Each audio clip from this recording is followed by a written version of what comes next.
اعوذ باللہ من الشیطان الرجیم بسم اللہ الرحمن الرحیم الحمد للہ رب العالمین والصلاة والسلام علی اشرف الانبیاء والمرسلین ابی القاسم محمد وأهل بيته الطيبين الطاهرين المعصومين سيما على علي بن أبي طالب عليه الصلاة والسلام ولعنة الدائمة على أعدائهم ومنكر فضائلهم وغاصبي حقوقهم من يوم عداوتهم إلى قيام يوم الدين. أما بعد فقد قال رسول الله صلى الله عليه وآله وسلم من فطر في هذا الشهر مؤمنا صائما كان له بذلك عند الله عز وجل اتق رقبة. بلندتر صلوات.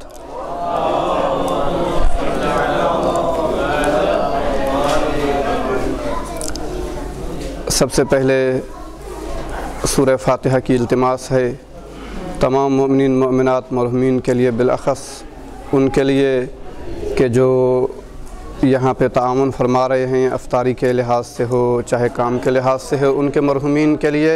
ایک مرتبہ سورہ مع الصلوات پڑھیں.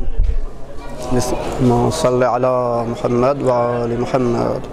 بسم اللہ الرحمن الرحیم الحمدللہ رب العالمین الرحمن الرحیم مالک یوم الدین ایاک نعبد و ایاک نستعین اہدنا الصراط المستقیم صراط الذین انعمت علیہم.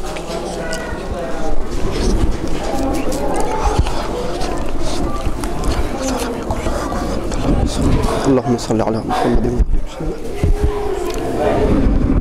برا دیگر بلندتر صلوات.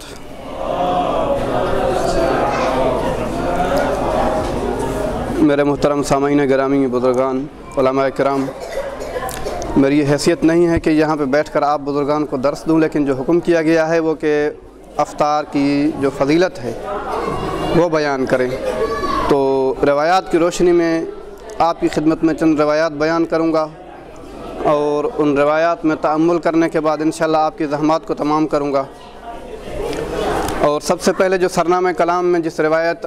کے پڑھنے کا شرف حاصل کیا وہ روایت منقول ہے رسول خدا صلی اللہ علیہ وآلہ وسلم سے.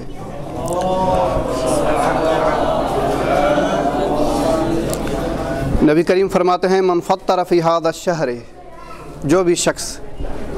اس مہینے میں فطر مؤمنا صائما، ایک روزے دار مومن کی افطاری کرواتا ہے تو اس کو کیا ثواب ملے گا؟ کان لہ بذلک عند اللہ عز وجل عتق رقبۃ، ایک غلام آزاد کرنے کا ثواب ملے گا. یہ روایت تو مشہور و معروف ہے اور سب نے پڑھی ہوئی ہے اور سنی ہوئی بھی ہے یہاں تک، لیکن اس کا اگلا حصہ فرماتے ہیں وَمَغْفِرَةً لِمَا مَضَىٰ مِن ذُنُوبِهِ. فقط یہ نہیں کہ غلام آزاد کرنے کا ثواب ملے گا، بلکہ جتنے بھی زندگی میں اس کی گزر چکی ہے، جتنے بھی گناہ کیے ہیں وہ سب کے سب معاف ہو جائیں گے. اگر مومن کو ہم نے افطار کروایا تو اللہ تعالیٰ فرماتا ہے آپ کو ایک تو ثواب یہ ملے گا کہ غلام آزاد کرنے کا ثواب، دوسری بات یہ ہے کہ آپ کے تمام جتنے بھی گزشتہ گناہ ہیں وہ معاف کیے جائیں گے. تو جب وہاں پہ بیٹھے ہوئے لوگوں نے یہ روایت سنی اور یہ کلام پاک سنا تو رسول خدا سے عرض کی، کیونکہ اس وقت کا جو زمانہ تھا ایسا زمانہ تھا بالاخص جیسے ہجرت کے بعد کا زمانہ، تو مسلمانوں کی حالت مالی اور معاشی حالت یہ ہوا کرتی تھی کہ اگر ایک شخص کھجور کھاتا تھا ایک ٹائم پہ تو وہ روٹی نہیں کھاتا تھا. اس طرح انہوں نے نظام بنایا ہوا تھا، برنامہ بنایا ہوا تھا کھانے پینے کا، یعنی کھجور کو استعمال کیا جاتا تھا سالن کے طور پر، روٹی کے طور پر، کھانے کے طور پر. تو کیا کرتے تھے، اگر ایک شخص ایک ٹائم پہ کھجور کھا رہا ہے تو وہ اسی ہی ٹائم پہ روٹی نہیں کھا سکتا. اور یہی صورتحال جب وہ جنگ بدر کے بعد کچھ غلام ہوئے ان کو لے کے آئے کفار کو، تو کفار نے اشکال کیا تھا کہ ٹھیک ہے ہم غلام ہیں لیکن ہم اچھے کھاتے پیتے گھرانے سے ہیں، ہمیں کوئی اچھا طعام دیا جائے. تو رسول خدا نے یہی کہا تھا کہ ٹھیک ہے یہ کہہ رہے ہیں تو آپ ان کو ایک ٹائم پہ کھجور اور روٹی دونوں ساتھ دیا کرو. جب ایک ٹائم پہ کھجور اور روٹی ساتھ دیا گیا تو پھر انہوں نے اشکال کیا کہ کھجور اور روٹی دینا بھی کوئی یہ کیا کھانا ہے؟ تو مسلمانوں نے بتایا کہ ہماری صورتحال یہ ہے کہ ہم میں سے اگر ایک شخص ایک ٹائم پہ روٹی کھاتا ہے تو وہ کھجور نہیں کھاتا ساتھ میں، اگر کھجور کھاتا ہے تو روٹی نہیں کھاتا. تو اس وقت مسلمانوں کی جب ایسی حالت ہو تو اس وقت ظاہر سی بات ہے سوال تو بنتا ہے، ہمارے زمانے پہ تو انطباق نہیں ہوتا اس کا، لیکن اس وقت سوال بنتا تھا۔ تو مسلمانوں نے سوال کیا کہ یا رسول اللہ، فقیل لہو یا رسول اللہ لیس کلنا نقدر علی ان یفطر صائما، یا رسول اللہ ہم میں سے ہر ایک شخص روزے دار شخص کی افطاری نہیں کروا سکتا، یعنی معاشی حالت یہ تھی، یہ صورتحال تھی۔ تو رسول خدا فرماتے ہیں کہ ان اللہ عز و جل کریم، اللہ تعالیٰ کریم ہے، اگر تم لوگ اس کو کھانا نہیں کھلا سکتے تو ان کو کیا کرو، ایک گھونٹ پانی ہی پلا دیا کرو، اللہ تعالیٰ وہی ثواب عطا فرمائے گا۔ اگر یہ نہیں کر سکتے تو کھجور کھلا دیا کرو، ایک کھجور ہو وہ کھلا دیا کرو، اللہ تعالیٰ وہی ثواب دے گا، اس پر تو قدرت رکھتے ہو۔ تو عزیزان گرامی، ہمیں اس روایت سے یہی سمجھ میں آتا ہے کہ اگر ہم کسی مومن کی افطاری کرواتے ہیں، مکمل افطاری نہیں کرا سکتے، معاشی حالات صحیح نہیں ہیں، کھجور کا ایک دانہ کھلا سکتے ہیں، اگر یہ بھی نہیں کر سکتے تو پانی کا گھونٹ تو پلا سکتے ہیں۔ رسول خدا نے کہا کہ جب آپ نے یہ کیا تو ایک غلام آزاد کرنے کا ثواب ملے گا، اور اس کے ساتھ ساتھ گزشتہ جتنے بھی گناہ ہیں وہ معاف کیے جائیں گے۔ لیکن اس کے علاوہ اگر دیکھا جائے تو اس کے پیچھے ایسا کیا یعنی راز ہے کہ جس کے لیے رسول خدا فرمائے ایک گھونٹ پانی پلانے سے آپ کو اتنا اجر ملے گا؟ حقیقت یہ ہے، اس کا راز یہ ہے، جیسا کہ دوسری روایات سے بھی اس چیز کی ظہور ہوتا ہے، ظاہر ہوتا ہے، ان کو اگر تأمل کیا جائے کہ جب دو مومن آپس میں ملتے ہیں، مثلا جیسے ماہ رمضان میں ہمارے یہاں پہ ایک روایت ہے کہ ماہ رمضان میں اپنے دوستان کو، احباب کو، مومنین کو، طلاب کو مدعو کیا جاتا ہے افطار کے لیے۔ تو جب ایک جگہ جمع ہوتے ہیں تو کیا ہوتا ہے کہ نفرتیں ختم ہوتی ہیں، محبتیں پیدا ہوتی ہیں، اتحاد پیدا ہوتا ہے، ایک وحدت کی فضا چھا جاتی ہے۔ تو گویا کہ رسول خدا کی نظر اس چیز کی طرف ہے کہ اگر کسی کو بلاتے ہیں ایک گھونٹ پانی ہی کا کیوں نہ پلا دیں، لیکن اس سے کیا ہوتا ہے، مومنین کا آپس میں اجتماع ہوتا ہے، نفرتیں ختم ہوتی ہیں، ایک وحدت والی قوت جو ہے وہ پیدا ہوتی ہے۔ تو اس کے بہت سارے فوائد، یعنی ایک تو دنیاوی فوائد بھی ہیں اور اخروی فوائد بھی ہیں، جو اس روایت میں جیسا کہ تأمل کرنے سے ہمیں معلوم ہوتا ہے۔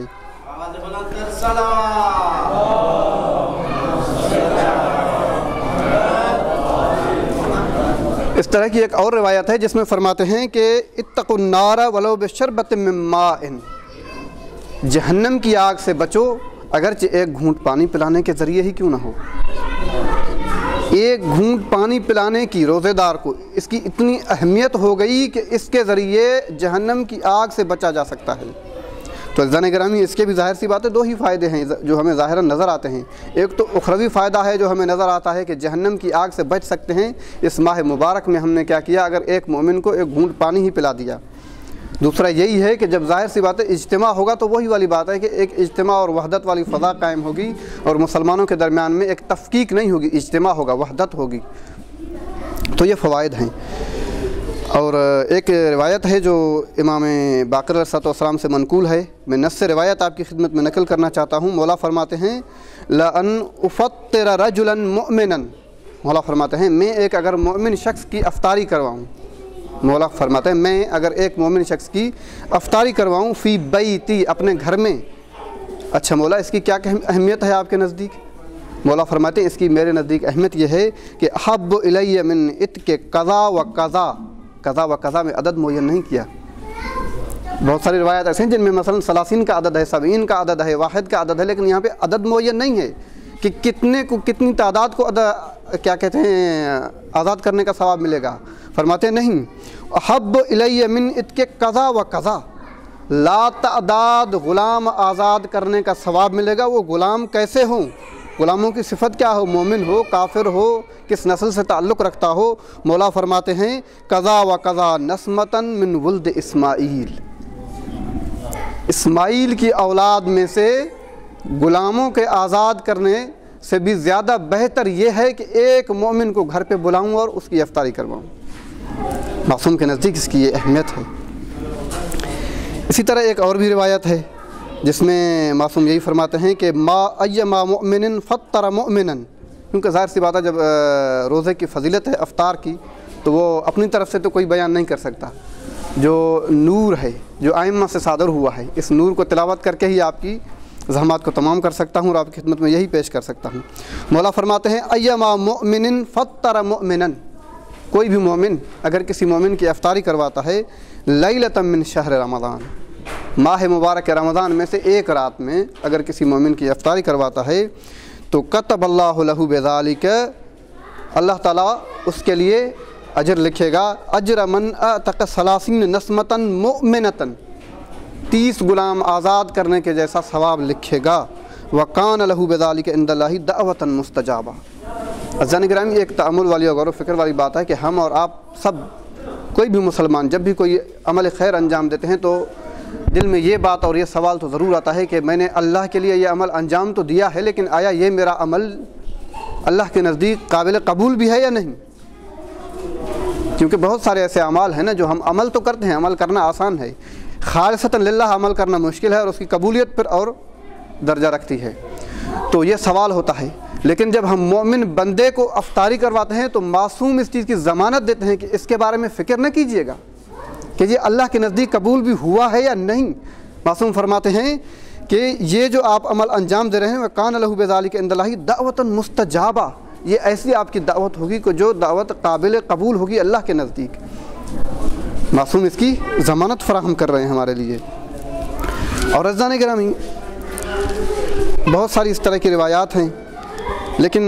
ایک ایسی روایت ہے جو آپ کی خدمت میں پیش کرنا چاہتا ہوں جو میں نے پہلے کبھی بھی نہیں پڑھی،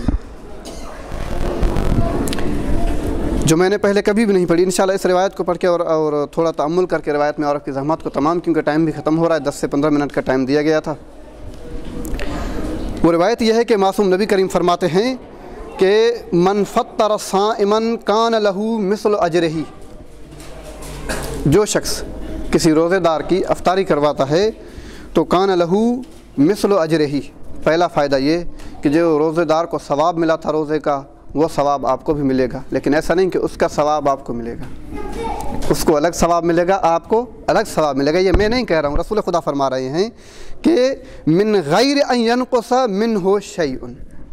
بغیر اس کے کہ روزے دار کے ثواب میں سے کچھ نقص پیدا ہو، یعنی اس کے ثواب میں سے ایسا نہیں کہ نقص ہو اور آپ کے ثواب میں، آپ کے حصے میں آ جائے، ایسا نہیں ہے،